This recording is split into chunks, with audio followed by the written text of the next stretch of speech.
Hello everyone, this is Sid the Baker. Well, today we're going to make vanilla slices. Welcome to my kitchen. I'm not going to say I'm a genius.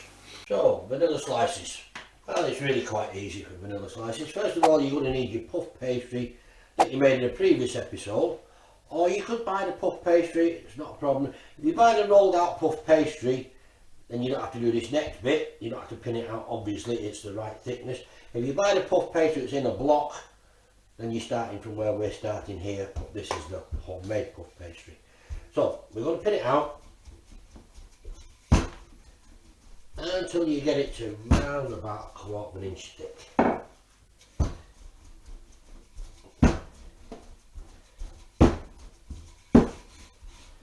Now, you also want to make it the size of the tray you're putting it on. Now, I put it on this tray. Now this has got me non-stick paper on it again, remember? So to measure it, I just get my rolling pin like that, put my thumb at the end like that, and that's how wide I want it. I want it to go to there. So it needs a little bit wider.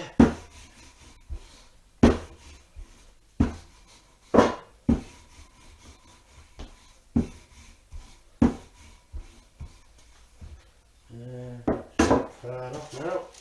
In fact, that is about right. Okay. Now, just get your knife, get your tray, and what you can do, you can just cut around it.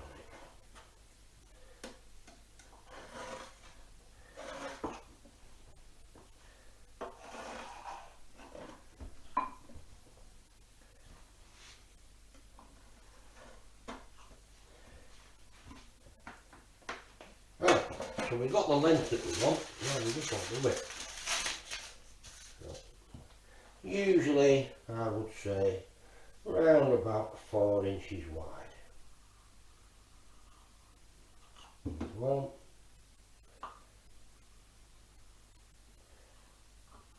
And there's the other. And just place it on your tray. Now, at this point, if you've bought your puff pastry and it's ready rolled, you don't have to let it rest because it's ready rolled. But because we've rolled this out now, we've got to let it rest. Otherwise, it will shrink back and you'll have very small pastry. So first of all, I'm just going to put loads of little holes in it because we don't want it to rise too much. So just get your fork and just put a hole about, I don't know, every inch or so along the length, and you'll probably get about 3 rows of holes. Right, so that's the pastry we've bought, we've made, sorry. If you've got the pastry that you've bought, you're up to this stage now. You can now put that in the oven if you want.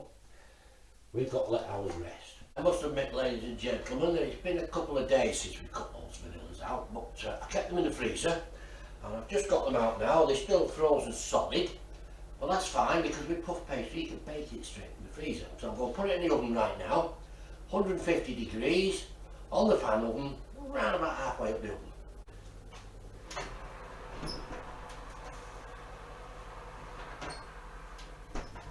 While those are baking, we're going to prepare the custard and mix the icing sugar. Well, it's confession time now, ladies and gentlemen. I have always told you that I would tell you the baker's tips and tricks. This is one of them. You ever wonder how the bakers get that lovely custard that goes into the vanillas? We buy it. Yep, it comes in a powder. Similar to the custard powder that you buy in the supermarket, but it's slightly different. This is called baker's custard. Now, if you go on the internet sites, the auction ones that sell anything up to and including a chieftain tank, and you put in baker's custard, loads of them will come up, and leave me little pictures of vanilla slices in the side there. That's what we use. Wholesalers sell it to the bakers. In the past, only bakers could buy it. But now, with the days of internet, anyone can get it. And it's so easy to use, you just add cold water. Now, a lot of bakers will be up in arms and they'll say, oh, we don't do that, we make our own. Well, maybe they do. But if the wholesalers sell it, someone's buying it, you know what I'm saying? Right, so for this we're going to want 4 ounces of the baker's custard and 8 ounces of cold water. So it's double the water to the custard. Just put the 8 ounces of cold water into a bowl, put the custard in, and mix it with a fork or a whisk or whatever. Now, why do bakers buy this sort of stuff? Because basically time is money. This takes seconds to make, whereas if you're making custard by hand, a lot longer. And also consistency. You're getting the same product every time with the same taste, and that's what customers like. They like everything to be the same every time they go. See that? Done. There it is. There's your custard. Now you'd let that to stand for, I don't know, about an hour, and it will come really thick. But the thing is, it's thick, but it's also light. So you can chew through it, it's not rubbery. That's the difference, you see, it stays light. Alright, so the vanillas are still in the oven. So we're now going to make the cold water icing. That's all it is, cold water icing. So you just put your icing sugar in the bowl. If it's a bit lumpy you can sieve it, but if it's just the fine powder then there's really no need to sieve it for these purposes. Just make sure you've got enough in to do the job. A little bit of water. I usually stir with a fork.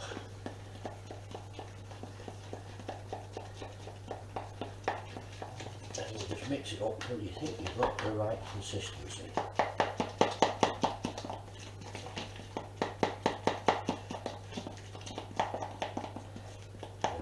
Nearly right, it's a little bit runny.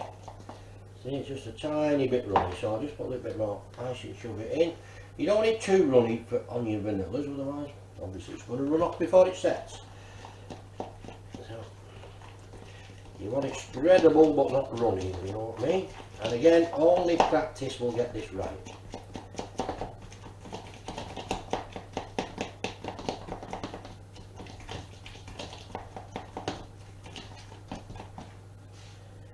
There we go, you see how it's just dripping off the bowl, off the fork now?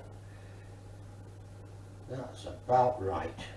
These vanillas have now been in the oven for around about 20 minutes. And there they are, you can see they're done. Just lift them up at one end. If they stay nice and firm, then you know they're done. So I'm just going to put them on there to cool off for around about half an hour. Right, time to work on those vanillas again. Now what do we need for this? Well, we need a good palette knife, a good saw knife, the icing sugar that you mixed before, and of course the custard, which is now set to the right consistency. We also need a piping bag and a good tube. And of course we need the vanilla slices. So let's take one of the vanilla slices, we'll take that one, and we turn it upside down so you've got a nice flat surface to work on.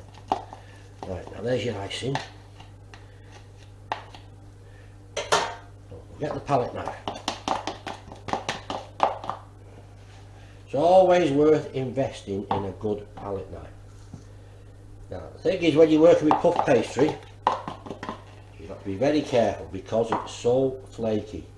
So basically, let the icing do the work. Don't press too hard on the pastry. Again, it's practice that gets it done. So what I'm doing now, I'm just pushing the icing. I'm not pressing into the pastry. I'm just pushing the icing.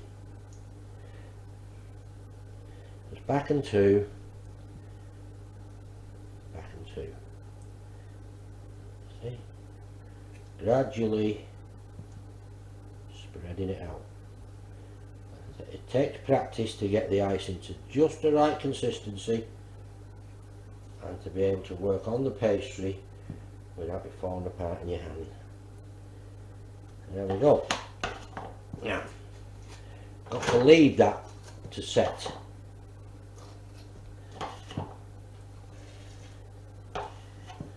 And that will probably take about 20 minutes to set. But meanwhile, put that one side, you can get your other piece. Now at this stage You can, if you like, put a smear of jam down the middle. People like jam in it as well. I prefer to have it just as it is. And we're going to just spoon this custard now into the piping bag. See how stiff that custard is? But it's not rubbery, that's the thing. It's stiff, but it's not rubbery. If you made your ordinary custard at home as stiff as this, you could make tyres out of it. But this falls apart. It's especially designed for the job. So you get them all off the internet. Everything that I use you can find on the internet, from the piping bags to the palette knives to the saw knives. I get most of my stuff off the auction sites. Now I've got all that in the bag, so I'll just go like this with the bag now, and I basically just pipe it back and two, right the way along. Like that. Well, by the way, this is just probably, I don't know, about 10 inches long. I've got to make a small confession. When I made the custard, I only made 4 ounces. This is actually 8 ounces of custard. So it's 8 ounces of custard for this, and 16 ounces of water. Now, you see how I just sort of smoothed it along like that? That's it, it's done. Now, if I put that top on, you can see how it's shaping up now, can't you? Now, I'm going to leave that for, oh, I don't know, about half an hour. And when all that's set, we're then going to slice it into the vanilla slices that you know and love.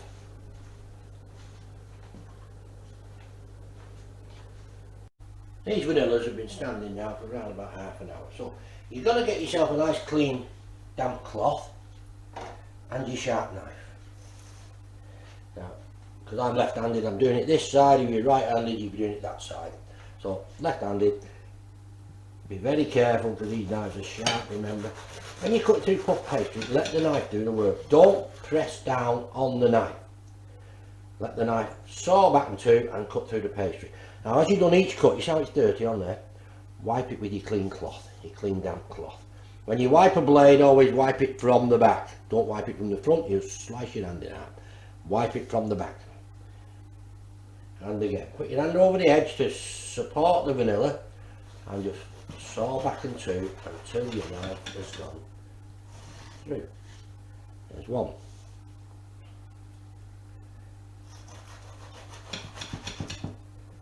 There's two. These are about 2 inches wide or something like that. Cut whatever size you want, they're your vanillas.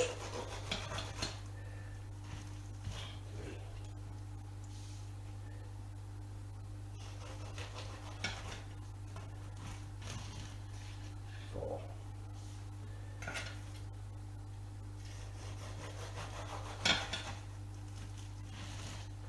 5.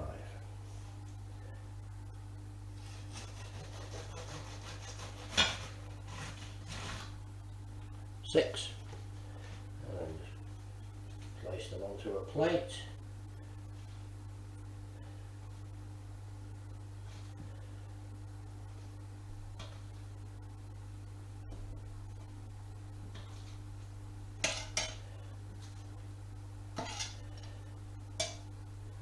And there you have your vanillas. Thank you for watching my video on vanilla slices. If you like what you saw, don't forget, like, share, subscribe, turn on your notifications. Did you wonder what happened to those vanilla hens? Well, this is the perks of the job. You get to eat them. Thank you.